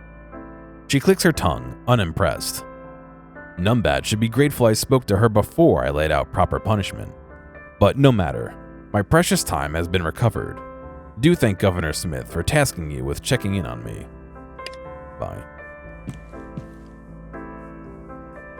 I like how it's this big house on the outside, and then we're just like in a closet when we go inside.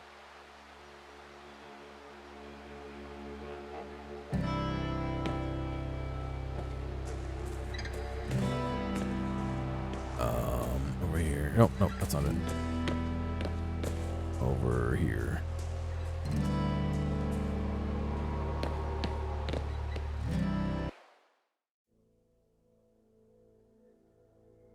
That keeps making me think it's the shoe, but it's not the right shape. You look like you have something urgent on your mind. What is it? She pauses, giving the impression of a machine interrupted mid-task. I finished helping houses Menzies and Nugan. She nods in approval. Fantastic. I've already heard whispers of wondrous praise from the people of Meriden. I'm hopeful this will guarantee my position as governor. Tell Mick that if all goes well, Brookton will be made my first priority after election. You'll join me at the Flaming Gala for the debate then. There's no hint of a question in her voice. If you really intend to pursue a partnership with Meriden, or a permanent place here, you'd do well to see what it takes to maintain the equilibrium in the shifting sands of public opinion. I guarantee it's much more than Mick Jones has ever had to face. Until then. Until then. I wanted to get the iPod though, whatever it is.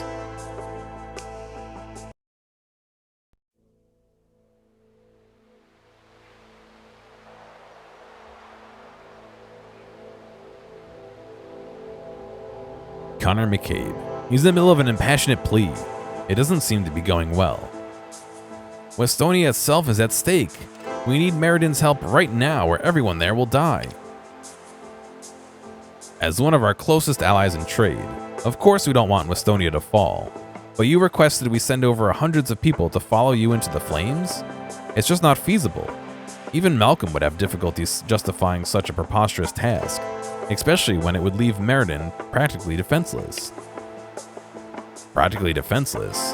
I don't know what city Governor Smith is living in, but here in Meriden we know how to hold our own. A chorus of ragged cheers raises from the assembled crowd. If I was in charge, I'd send 200 people over to help Westonia, and you wouldn't hear me whining about a lack of manpower while those poor starving wretches are huddled outside our walls, begging for a chance to prove themselves. I'd bloody well let them in. She stares daggers at Hogan. Malcolm, do you think I enjoy turning people away? Do you think I do it for fun?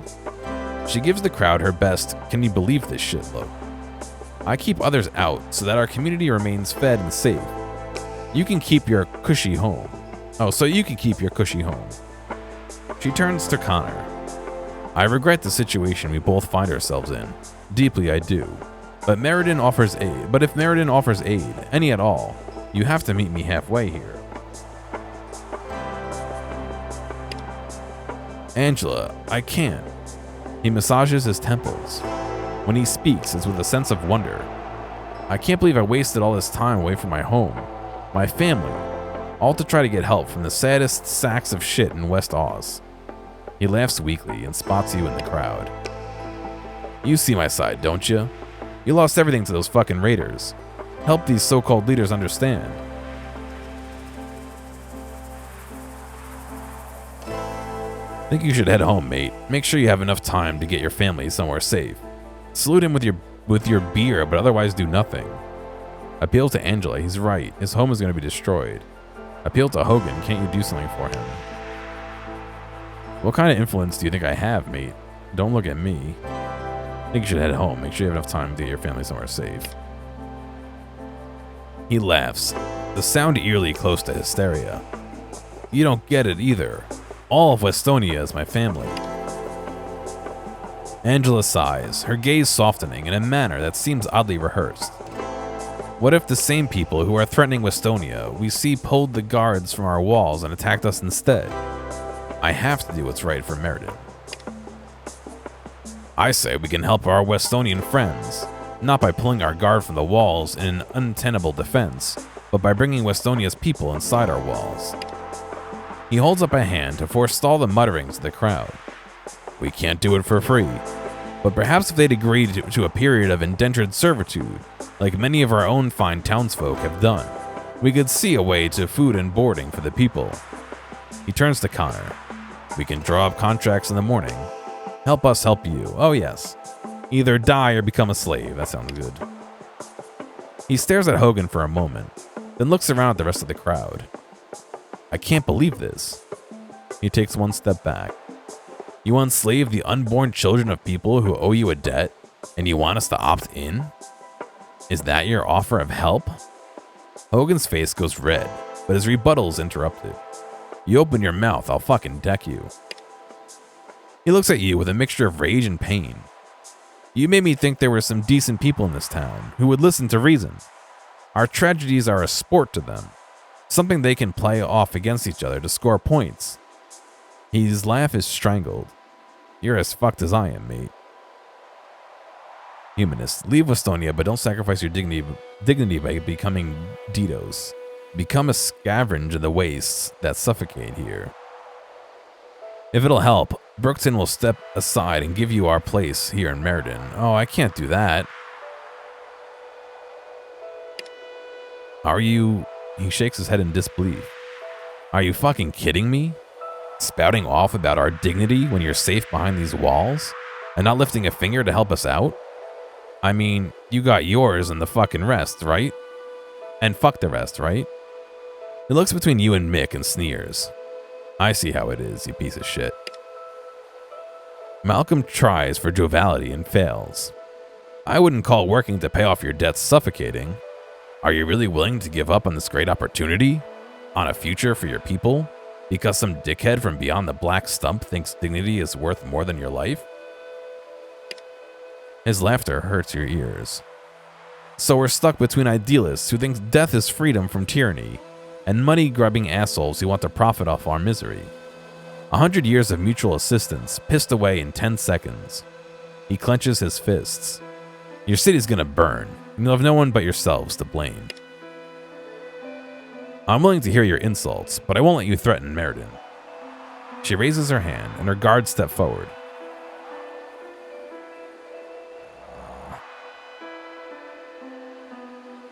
Watch it happen. Are you serious? You're gonna have him arrested because he doesn't like the terms you offered. This will definitely win you the election. People love a ruler who uses force to get their way.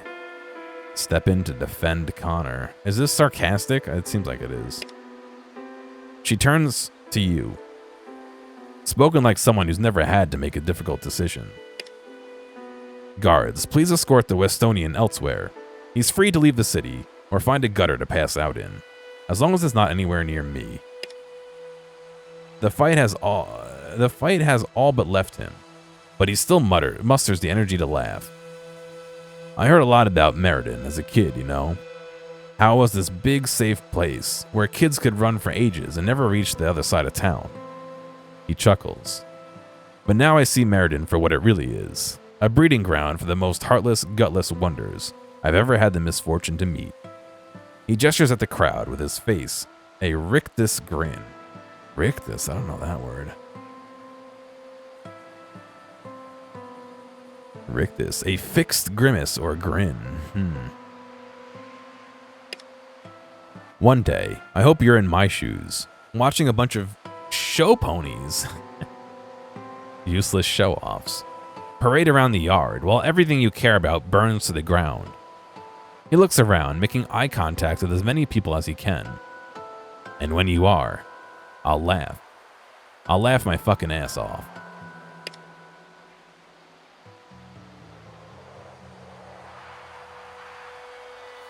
Her shoulders visibly relax when Connor is out of sight. She addresses the crowd. I'm sorry you all had to see that. In future, I'll encourage Mr. McCabe to bring his complaints to me in private. She slaps her hands, jerking a couple of the more sodden drunks awake. Now, let's give the people what they want. Malcolm, would you select the topic or would you prefer first right of rebuttal? Topic. He points in the direction Connor was led, his lips a thin line. That poor man's outburst is a direct result of you treating the Brookton survivors so favorably, while letting everyone else rot in the sun. Don't be so coy, you tried to get us to spy for you. Favorably, you used us. And we're nothing but grateful for the governor's courtesy. It's not our fault no one else in line had the skills the governor wants. We aren't planning on staying here forever. We just need Meriden's help to get back on our feet. Drink your beer. I'm nothing but grateful for the governor's courtesy. He mutters at you. Stick your nose any further up her ass and you'll be giving her mouth to mouth. That's a sentence. She beams at you. It's always my delight to aid those with such a humble attitude of appreciation. What is wrong with you people? Westonia's fucked, with or without your help, and here you are, bickering like an old married couple who stayed together to raise the kids. We came to you for help. Don't tell me this is what you're doing instead. A murmur of assent from the crowd surprises him as much as it does Angela and Hogan. His next words are almost a plea. Handsome. Excuse me. Drink your beer. You're absolutely right, Nick. We need to dispose of these petty arguments and address what I know our dear Hogan would most desperately love to address. She pauses a moment, letting the suspense build. I recovered a survivor from the plane crash, and I've learned that he hails from Kalgoorlie.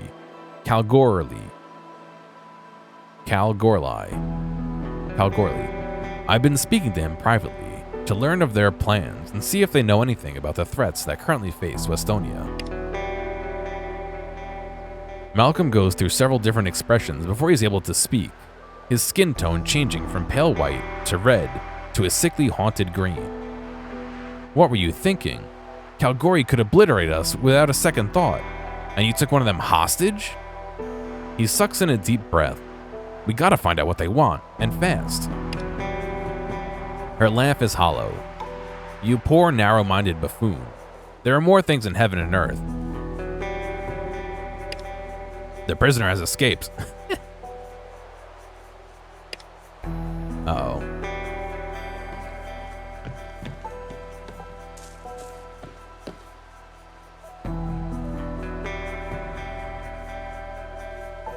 Hey, Angela. He opens his hand to reveal a small metal sphere. It looks like the same one you noticed in Angela's collection. This is for Westonia. Is that a grenade?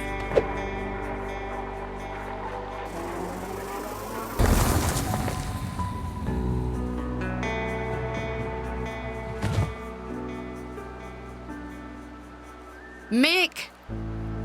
Jess's voice rends the air a moment before all hell breaks loose.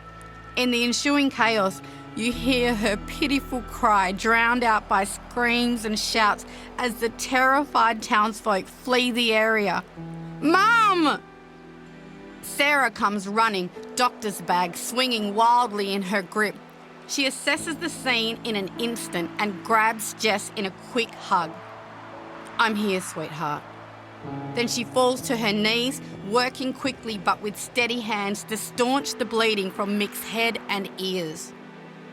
Alana arrives a moment later and stands off to the side, chewing on her thumbnail and throwing worried looks at her daughter.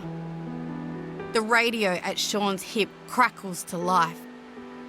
Outpost A to substation N. Who's firing off in restricted space? Over. There's a burst of static mixed with garbled words. Then the same voice wavers back in. Come get the bloody engineer then. I don't have time to nursemaid him. Julianne, out. The radio cuts off, leaving a ringing silence in its wake. We need to get him to the ambulance. Sarah gestures at John and Sean. Get the stretcher. We'll have to make 2 trips. She points at Adam with her thumb and goes back to stabilising Mick. Angela steps forward to speak, but Sarah silences her with a glare. Until this man's condition improves or he dies, you'll keep your tongue if you know what's good for you. She glances at DJ's horrified face. Governor.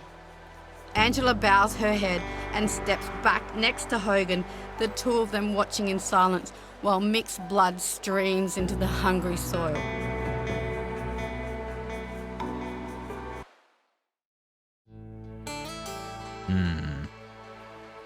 That's not good. The morning dawns cold and still under a pall of otherworldly light. The sun, when it rises, struggles to break through the lambent haze that overlays the town, chasing at a low-lying mist with little enthusiasm. It feels like it should be impossible to breathe, yet air flows freely in and out of your lungs. Mick lies still as death under Sarah's watchful eye as the camp slowly awakes and takes stock of this new reality. Everyone moving with the same cautious silence, as if you've all been caught sneaking into a funeral. Even Angela and Hogan, when they arrive, speak in low voices with frequent glances at the watery sun hanging just above the horizon.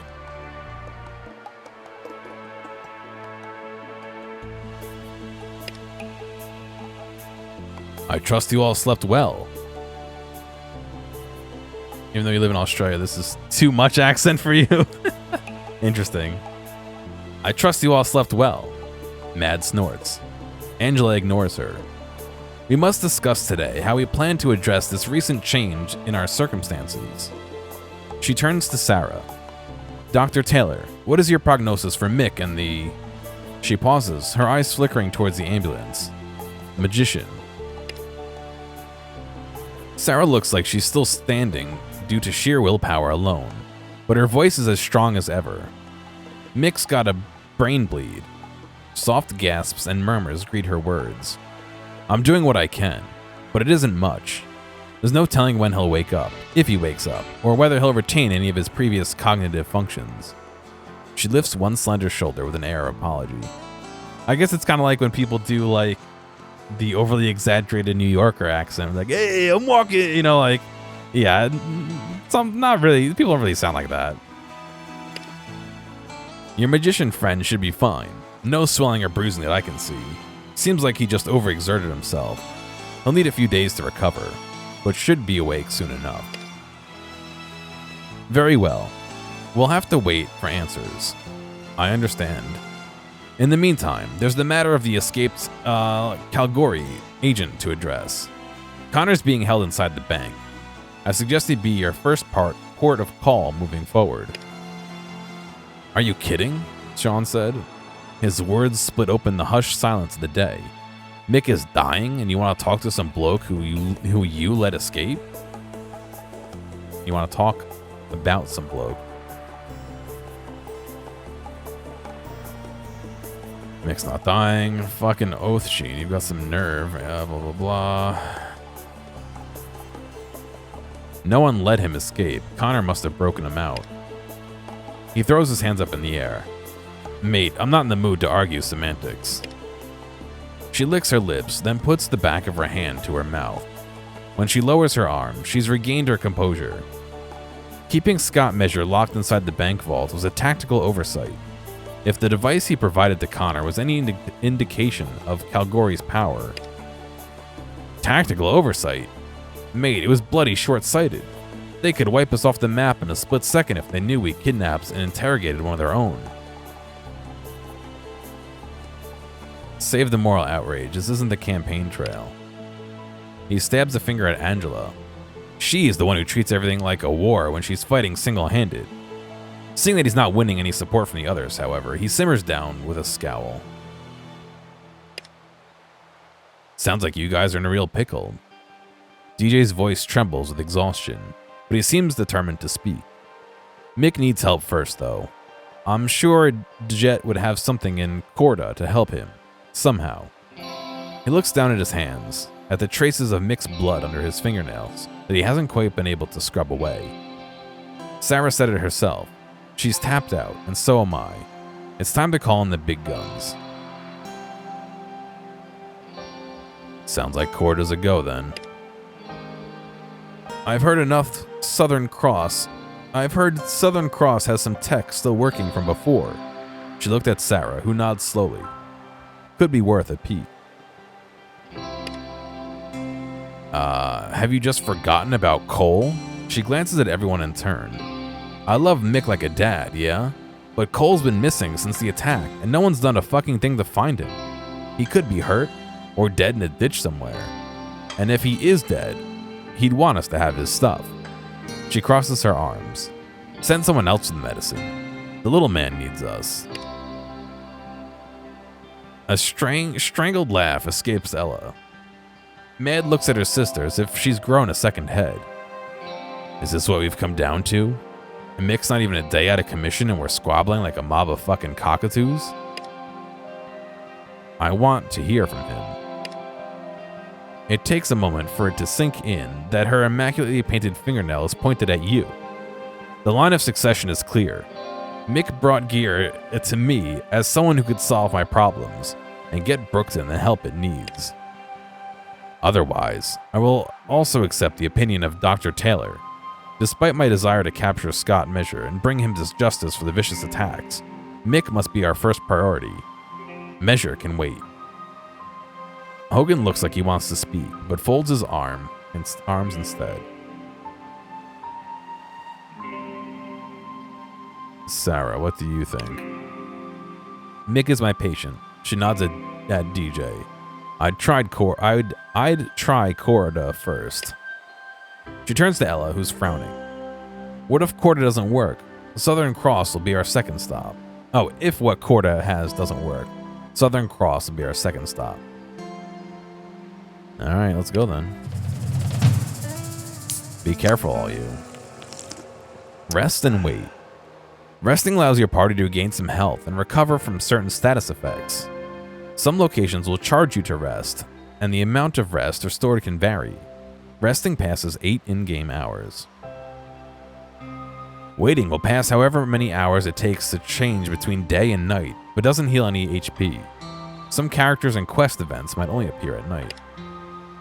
The Overworld map. You can now access the Overworld map and begin exploring the Outback.